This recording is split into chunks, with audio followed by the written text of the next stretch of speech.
Reading in the book of Ruth, Chapter 1, Naomi loses her husband and sons. In the days when the judges ruled, there was a famine in the land. So a man from Bethlehem in Judah, together with his wife and 2 sons, went to live for a while in the country of Moab. The man's name was Elimelech. His wife's name was Naomi, and the names of his 2 sons were Mahlon and Chilion. They were Ephrathites from Bethlehem, Judah, and they went to Moab and lived there. Now Elimelech,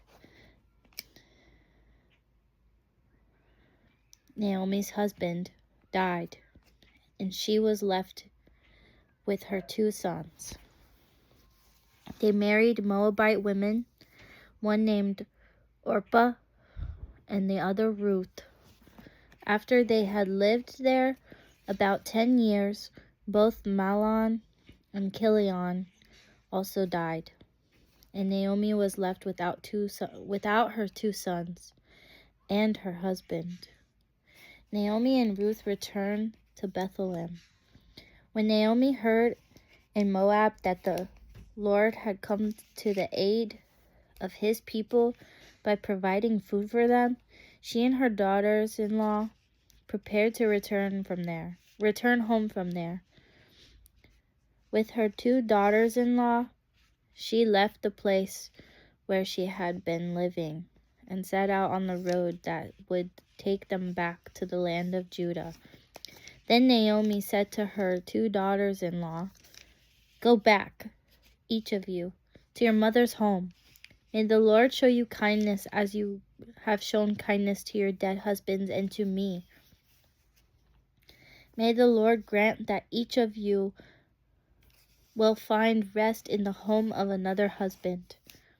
Then she kissed them goodbye, and they wept aloud and said to her, "We will go back with you to your people." But Naomi said, "Return home, my daughters. Why would you come with me? Am I going to have any more sons? Who could become your husbands? Return home, my daughters. I am too old to have another husband. Even if I thought there was still hope for me, even if I had a husband tonight and then gave birth to sons, would you wait until they grew up? Would you remain unmarried for them? No, my daughters. It is more bitter for me than for you, because the Lord's hand has turned against me." At this they wept aloud again. Then Orpah kissed her mother-in-law goodbye, but Ruth clung to her. "Look," said Naomi, "your sister-in-law is going back to her people and her gods. Go back with her." But Ruth replied, "Don't urge me to leave you or to turn back from you. Where you go, I will go, and where you stay, I will stay. Your people will be my people, and your God my God. Where you die, I will die, and there I will be buried. May the Lord deal with me, be it ever so severely, if even death separates you and me." When Naomi realized that Ruth was determined to go with her, she stopped urging her. So the 2 women went on until they came to Bethlehem.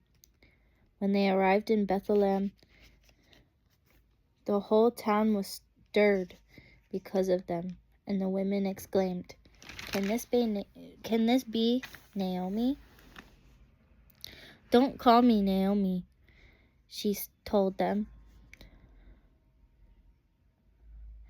"Call me Mara, because the Almighty has made my life very bitter.